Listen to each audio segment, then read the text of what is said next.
നമസ്കാരം. Raf talks ഫുട്ബോളിലേക്ക് ഏവർക്കും സ്വാഗതം. സ്പാനിഷ് വമ്പന്മാരായ റയൽ മാഡ്രിഡ് ഇത്തവണ പ്രീ സീസൺ നടത്തുന്നത് അമേരിക്കയിൽ വെച്ചുകൊണ്ടാണ്. ചില കിടിലൻ മത്സരങ്ങൾ നമ്മെ പ്രീ സീസണിൽ തന്നെ കാത്തിരിക്കുന്നുണ്ട്. Chelsea, FC Barcelona, AC Milan എന്നിവർക്കെതിരെയാണ് റയൽ മാഡ്രിഡ് കളിക്കുന്നത്.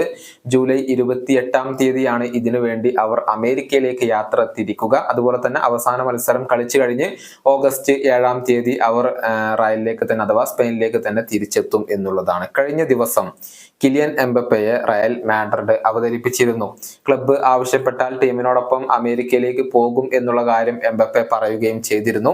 എന്നാൽ റയലിനോടൊപ്പം എംബപ്പെ ഉണ്ടാവില്ല, അമേരിക്കയിലേക്ക് പോകില്ല എന്നുള്ളത് ഇപ്പോൾ ഉറപ്പായി കഴിഞ്ഞിട്ടുണ്ട്. ക്ലബ്ബ് അദ്ദേഹത്തിന് ആവശ്യമായ ഒരു വിശ്രമം നൽകാൻ തീരുമാനിക്കുകയായിരുന്നു. താരത്തിന് വെക്കേഷൻ അനുവദിക്കുകയാണ് ചെയ്തിട്ടുള്ളത്. ഓഗസ്റ്റ് മാസത്തിന്റെ തുടക്കത്തിലായിരിക്കും കിലിയൻ എംബപ്പെ ക്ലബ്ബിലേക്ക് തിരിച്ചെത്തുക. അതേസമയം FC ബാഴ്സലോണയും അമേരിക്കയിൽ വെച്ചുകൊണ്ട് തന്നെയാണ് പ്രീ സീസൺ നടത്തുന്നത്. Manchester City, Real Madrid, AC Milan, Monaco എന്നിവർക്കെതിരെയാണ് ക്ലബ്ബ് സൗഹൃദ മത്സരങ്ങൾ കളിക്കുന്നത്.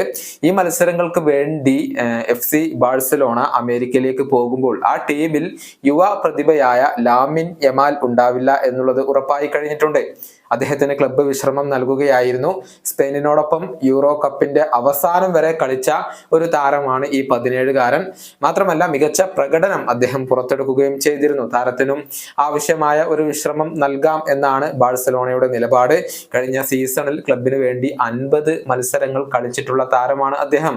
യൂറോ കപ്പിലെ ഏറ്റവും മികച്ച യുവതാരത്തിനുള്ള പുരസ്കാരം ഇദ്ദേഹം നേടിയിരുന്നു. 1 ഗോളും 4 അസിസ്റ്റുമായിരുന്നു അദ്ദേഹം സ്വന്തമാക്കിയിരുന്നത്.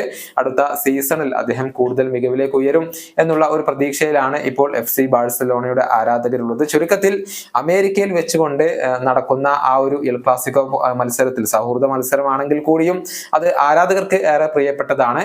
ആ എൽ ക്ലാസിക്കോ മത്സരത്തിൽ റയലിന്റെ ഭാഗത്ത് കിലിയൻ എംബപ്പയും അതുപോലെ തന്നെ FC ബാഴ്സലോണയുടെ ഭാഗത്ത് ലാമിൻ യമാലും ഉണ്ടാവില്ല എന്നുള്ളത് ഇപ്പോൾ ഉറപ്പായി കഴിഞ്ഞിട്ടുണ്ട്. ഈ വീഡിയോയുടെ അവസാനിപ്പിക്കുന്നു. കാണാം.